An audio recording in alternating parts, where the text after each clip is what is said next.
ਅਲੀਪੁਰ ਚੱਠਾ ਦੇ ਵਿੱਚ ਬਾਰਿਸ਼ ਦੇ ਨਾਲ ਗਲੀਆਂ ਤਲਾਬ ਬਣ ਗਈਆਂ। ਸ਼ਦੀਦ ਬਾਰਿਸ਼ਾਂ ਦੇ ਬਾਅਦ ਪਾਣੀ ਦੇ ਨਾਲੇ ਡੁੱਬ ਗਲੀਆਂ ਦੇ ਵਿੱਚ ਰਹਿਣ ਵਾਲੇ ਸ਼ਹਿਰੀਆਂ ਨੂੰ ਸ਼ਦੀਦ ਪਰੇਸ਼ਾਨੀ ਦਾ ਸਾਹਮਣਾ ਹੈ। ਮਜ਼ੀਦ ਦੱਸ ਰਹੇ ਨੇ ਨਵੀਦ ਅਹਿਮਦ ਭੱਟ। ਜੀ ਬਿਲਕੁਲ ਅਲੀਪੁਰ ਚੱਠਾ ਦੀ ਬਿਹਤਰੀ ਔਰ ਬਿਊਟੀਫਿਕੇਸ਼ਨ ਵਾਸਤੇ ਲੱਖਾਂ ਨਹੀਂ ਬਲਕਿ ਕਰੋੜਾਂ ਰੁਪਏ ਦੇ ਫੰਡ ਰਿਲੀਜ਼ ਹੋਏ ਤਾਂ ਕਿ ਅਲੀਪੁਰ ਚੱਠਾ ਦੀ ਸ਼ਹਿਰੀ ਦੀ ਹਾਲਾਤ ਜ਼ਿੰਦਗੀ ਬਿਹਤਰ ਹੋ ਸਕੇ। ਸ਼ਹਿਰ ਦੀ ਖੂਬਸੂਰਤੀ ਵਾਸਤੇ ਵੀ ਲੱਖਾਂ ਕਰੋੜਾਂ ਰੁਪਏ ਫੰਡ ਰਿਲੀਜ਼ ਹੋਏ ਤਾਂ ਕਿ ਸ਼ਹਿਰ ਨੂੰ ਇੱਕ ਖੂਬਸੂਰਤ ਬਣਾਇਆ ਜਾ ਸਕੇ। ਲੇਕਿਨ ਅਲੀਪੁਰ ਚੱਠਾ ਦੀ ਇੱਕ ਦਿਨ ਦੀ ਬਾਰਿਸ਼ ਨੇ ਇਹ ਦੱਸ ਦਿੱਤਾ ਕਿ तमाम ਦਾਅਵੇ ਜਿਹੜੇ ਇਹ ਖੋਖਲੇ ਸਨ। ਅਲੀਪੁਰ ਚੱਠਾ ਜਿਹੜਾ ਹੈ ਇਸ 24 ਘੰਟੇ ਦੀ ਬਾਰਿਸ਼ ਨੇ ਪੂਰੇ ਸ਼ਹਿਰ ਨੂੰ ਨਦੀ ਨਾਲੇ ਤਬਦੀਲ ਕਰ ਦਿੱਤਾ ਹੈ। ਅਗਰ ਗੱਲ ਕਰਾਂ ਚੌਕ ਚੌਰਾਹਿਆਂ ਦੇ ਵਿੱਚ ਪਾਣੀ ਜਿਹੜਾ ਹੈ ਇਹ ਬੇਰਹਿਮ ਮੌਜਾਂ ਜਿਹੜੀਆਂ ਨੇ ਚੌਕ ਚੌਰਾਹਿਆਂ 'ਚ ਘੁੰਮ ਰਹੀਆਂ ਨੇ।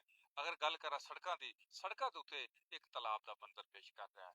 ਮੇਰੇ ਅੱਖ ਵਿੱਚ ਤੁਸੀਂ ਵੇਖ ਲਓ, ਗੌਰਮੈਂਟ ਹਾਈ ਸਕੂਲ ਹੈ, ਮੇਨ ਅਲੀਪੁਰ ਚੱਠਾ ਦਾ ਬੱਚਿਆਂ ਦਾ ਸਕੂਲ ਹੈ, ਇਹ ਵੀ ਇਸ ਵਕਤ ਮਛਲੀ ਮੰਡੀ ਦਾ ਮੰਜ਼ਰ ਪੇਸ਼ ਕਰ ਰਿਹਾ ਹੈ। ਇਹ ਕਰੋੜਾਂ ਰੁਪਏ ਕਿੱਥੇ ਆਏ? ਲੇਕਿਨ ਇਸ ਤੋਂ ਇੱਥੇ ਇਹ ਵੀ ਮੈਂ ਕਹਿਣਾ ਜ਼ਰੂਰੀ ਸਮਝਣਾ ਕਿ 6 ਮਹੀਨੇ ਪਹਿਲੇ ਸਨ ਨਿਊਜ਼ ਵਸਤ ਨਾਲ ਆਗਾਹ ਕੀਤਾ ਗਿਆ ਕਿ ਅਲੀਪੁਰ ਚੱਠਾ ਦੀ ਜਿਹੜੀ ਖਸਤਾ ਹਾਲੀ ਹੈ ਉਹ ਲੱਖਾਂ ਰੁਪਈਆ ਕਰੋੜਾਂ ਰੁਪਏ ਦੇ ਫੰਡ ਦਾ ਜਿਹੜਾ ਆਡਿਟ ਕੀਤਾ ਜਾਏ ਕਿੱਥੇ ਲਾਇਆ ਜਾ ਰਿਹਾ ਹੈ।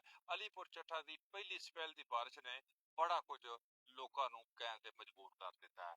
ਮੀਡੀਆ ਤੇ ਆਪਣੀ ਜ਼ਿੰਮੇਵਾਰੀ ਦਾ ਅਹਿਸਾਸ ਕਰਕੇ ਅਰਬਾਬ ਇਖਤਿਆਰ ਨੂੰ ਤਵੱਜੋ ਦਿਲਾਉਂਦਾ ਰਿਹਾ।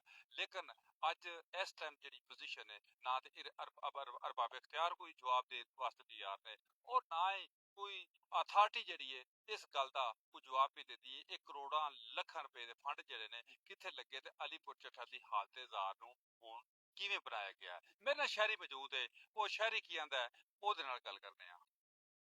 ਜੀ ਸਲਾਮੁਅਲੈਕਮ। ਇਹ ਨਾ ਸਾਡੇ ਅਲੀਪੁਰ ਨੂੰ ਫੰਡ ਤੇ ਬੜੇ ਲੱਭੇ ਨੇ, ਪਰ ਸਾਰੀ ਸੂਰਤ-ਏ-ਹਾਲ ਤੁਹਾਡੇ ਸਾਹਮਣੇ ਹੀ ਹੈ। ਇਹਨੇ ਫੰਡ ਲੱਭਣ ਦੇ ਬਾਵਜੂਦ ਵੀ ਇੱਥੇ ਪਾਣੀ ਉਵੇਂ ਹੀ ਖਲੋਤਾ ਹੈ। ਛੁੱਟੀਆਂ ਮੁੱਕਣ ਵਾਲੀ ਨੇ, ਬਾਲਾਂ ਇੱਥੇ ਸਕੂਲੇ ਪੜ੍ਹਨ ਆਉਣਾ ਹੈ ਕਿ ਨਹਾਉਣ ਆਉਣਾ ਹੈ, ਸਾਨੂੰ ਤੇ ਇਹ ਨਹੀਂ ਸਮਝ ਆਉਂਦੀ ਪਈ।